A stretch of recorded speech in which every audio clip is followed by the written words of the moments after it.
Today we are servicing the 320i, the smaller 6-cylinder of the two. It's still a 2.2. To me, it's still quite pokey for NA. So at the minute, I'm just looking at what's involved in the service, which is just oil changes and stuff. The reason why I'm looking over this is just it's my first service on this type of car.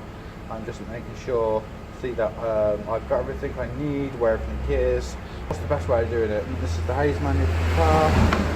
Just reading over, it's just sort of general for any car. Smear oil over the O-ring so it goes on better. Position draining containment underneath the drain plug.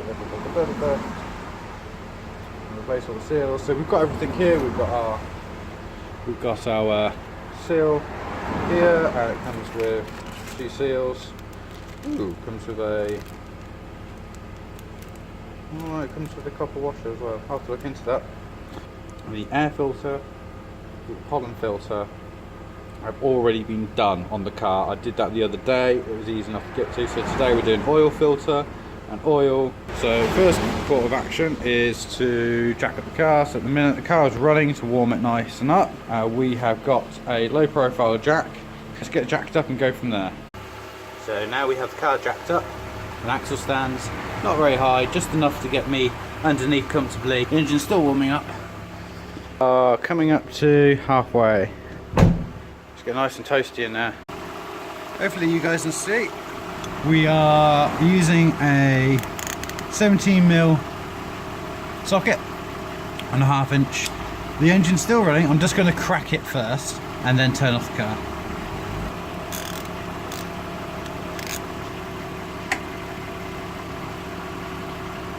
That's cracked. No, it hasn't been over tightened. 6.5 litres in this old 6-cylinder. Gloves are advised. And you're probably thinking, well, you're not wearing gloves. No, I'm not. I should be. I'm probably going to scold myself, so I'm going to use a rag. So at the end of the world, if it drops in there, that's what magnets are for. She's starting to drip now. She's nearly there. There we go. That wasn't too bad. So she's done. So we'll let that run and then I'm going to crack on with doing the other stuff at top. Whilst the oil is draining, I've taken out the dipstick and just laid it there, cleaned it so it doesn't drip. And now we are going to take the oil filter housing out. I would like to have used these. The problem is, it's just trying to get in there and use a socket. So this is a 36mm. I have this because the rear nuts on that are 36mm. See what happens now. Let's just pop you guys down so you can see. Using a breaker bar because my other 1/2 inch is underneath the car right now. Never mind, we're undoing, not tightening, so it's no big deal. Nice and easy. These should be done up by hand anyway. So by taking these off with the drain plug out, we're releasing any trapped air in the system or any trapped oil. It just allows the oil flow because these can hold up to, I believe, 1/2 litre oil. So taking these out is a messy job. I don't know if you could hear that. Big slosh. Taking that off. There we go. So let's take that off there. Put this out the way. Again, this is going to be hot. There's a fair bit in there. I know what seals they haven't given me. They haven't given me these. That's annoying. That is really annoying. So what we're going to do is just drip. I'll pop that on there. Place these. You can get a small screwdriver underneath these and pop them off. You can cut them off because they're old ones. New ones, oil them up with a bit of oil. Just take a bit of oil out of the new oil. Lube them up, slide them on. It came off that way, so let's just make sure we've got the right one here. Same size, same diameter. There's no indicator of which way this should go around. There's no difference in this one. So usually there's an indicator saying top or bottom, but this one doesn't. So we're just going to slot this one, put the old one in here, keeps that out of the way. What we're going to do now is take off the old seal. Now I try and not break these, just in case the new one breaks and I can't get to anywhere to replace them. I'm using a small screwdriver, but I would recommend using something plastic. There you go, just move out there. So what's happened to me before, when I've come to put a new one of these on in old cars, it's snapped, and I'm buggered, aren't I? I can't get anywhere without pissing out of oil. So I always try and keep the old ones until it's definitely confirmed it's not leaking. Almost got a bit of a ridge on, so just pop that over there. People say, oh, you've got to use the new oil. Do you know what? Yeah, it's better probably using a new oil.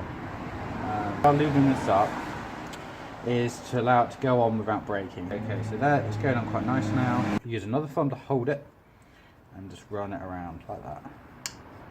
That done. Right. Hopefully you guys can see that. We're at 20 now.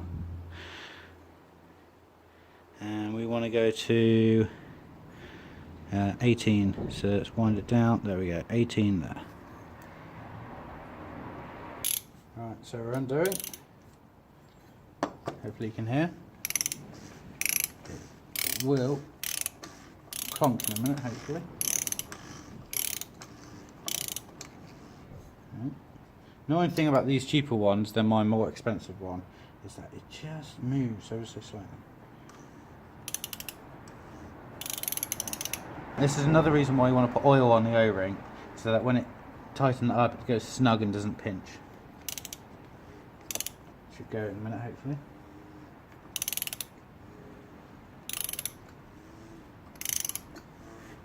There we go. You can see there. It clunks. So that's at 18 now. So that's done. Alright, so let's pop the U back on. I'm going to leave this cap out to remind me I need to fill it up. I'm going to use my old rag in the box. So the other, I'm going to still keep this one. I'm still going to keep this one, just in case this starts leaking and I pinch the O-ring. So we only know that once the car started back up and it's getting warmed up and it's under load and pressure. So just keep an eye on it. So I'll keep that to one side. I'm going to put a rag around this so it doesn't leak everywhere. Stop dripping. Well, barely. A drip here and there. Can't even see it now. So we've got our new washer, which I'm surprised it came with. This one instead of the rubber ones. Oh well. So this will replace the bolt. Some bolts have this included inside the bolt itself, so you have to buy the bolt, but this doesn't. So we're just going to replace that. I always put the flatter side on the bolt itself and then the more curvature side up here, so when it crushes it's got something to crush into, if that makes sense. So then we're going to pop this back in, move the oil out of the way. Oil should be hopefully cold enough now. Now if this is tough, you've either got some sludging from the engine in the threads, which you can just put a rag in there and clean out, or that the threads knackered. It's not the end of the world. If you damage the threads in here and you have no way of repairing it yourself, best thing I would do is put it in as tight as you can with the threads and buy some 32 metal stuff, so it sets like concrete, and then get the sump. You have to get the sump replaced. It's not a big job, but it's, you know, probably going to set you back 150 quid plus parts, probably a couple hour work. So it'll take all this off, all sorts. Bit of a pain. Oh well. So I'm going to tighten it up. Switch that over. Let's just move this nice tub of hot smoking lava. Let's get some light in there. I can't see a thing. Right. Blinding myself. Mine is missing the engine cap, if you're wondering. I haven't bothered.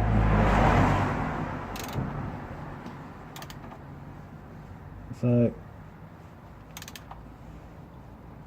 there we go. That's as tight as I'm going to go. So what we're going to do is wipe that. If we wipe it now, and then when we come to start the engine, we know for a fact if there's oil around it, then it's leaked a bit. So let's just wipe that for now, and then we'll start filling up now. Let's get these out of the way. Well, have a quick look at the oil, see if we can see anything in there, like metal sparks or anything like that. Look. Now the tub wasn't clean. I can't see anything. Looks normal. Let's have some fun and games with this, shall we? Just for shits and giggles, magnet on an extension pole and to see if we pick up anything.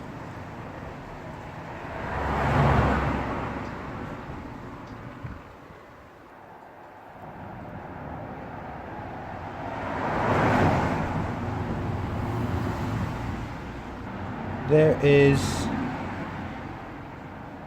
barely anything. I don't know if you can see that. Barely anything. And to be honest, this wasn't even cleaned when I used it, so I'd assume it's just that. But to be honest, there's no glittery shine to the oil. Happy days. 5 watt 30, fully synthetic oil, called common. GSF, cheapest possible. So we've got 5 litres. And we've got a 2 litre. This holds 6.5. It should be enough. Let's start filling it up.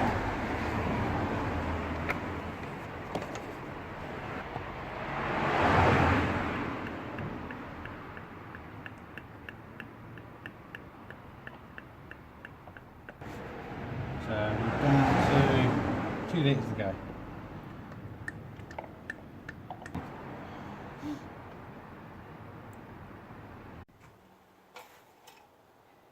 Right, so just checking the oil. So we put 5 litres in, and as you can see, I'm dripping it everywhere. It's just here. You can see, start the engine now, let it circulate, recheck the oil, and then add the following. Because what you'll find is what the first start it's fine to start now with the oil it's got in it. Just briefly to get everything going around, and then you'll find that it needs a bit more. So hopefully that's done.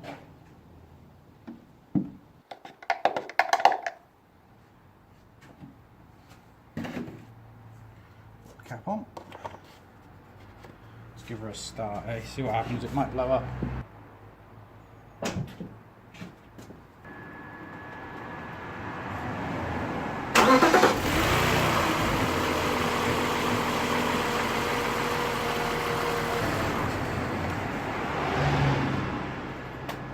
Started alright. When you do yours, the oil light does stay on briefly. That's fine because it's just repressurizing the system. The oil light will stay on because obviously you've drained all the oil. It's just pressurizing it back up. The oil pressure back up. So now we're going to recheck the oil and see how we look.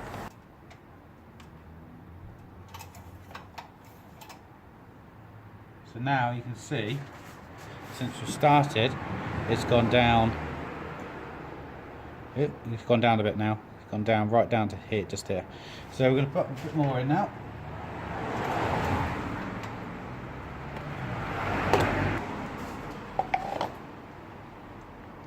Remember, we're only going to put in about a litre here. So it's good to keep checking it. You don't want to overfill it. See there, it needs a bit more, and then we're done. So that is bang on 6.5 litres now. So I'm just going to let that all drain in.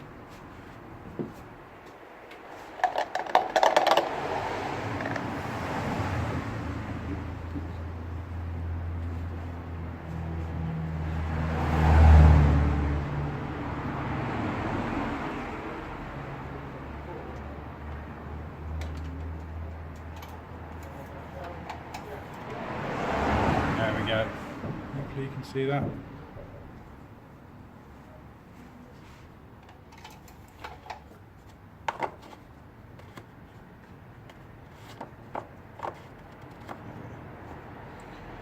Oiled one still. I'll put this to one side just in case something happens. Got the light ready.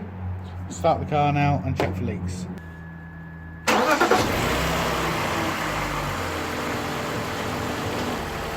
have a look.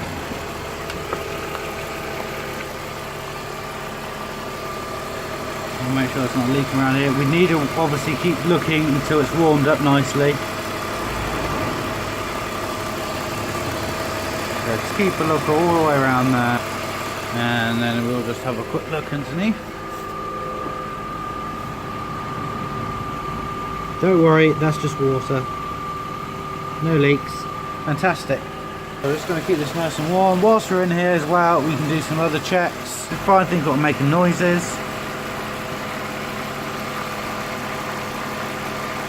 Noise down there, probably air conditioning unit. The clutch is probably going, most likely. And mine. Let's have a look down there. Looks rusty on camera, but it's not. It's just that's the exhaust side. Looks all good. I can see engine mounts down there. Down there. Usually these bits leak a bit. And there's something whirring away. You can hear that whirring away. Fine. And then just check this. So it looks all good. Give it a drive now. Make sure you're happy. But apart from that, that's the oil and filter change. Obviously remember to change the O-rings in there. That's the big thing. Not like me. But apart from that, it's all good.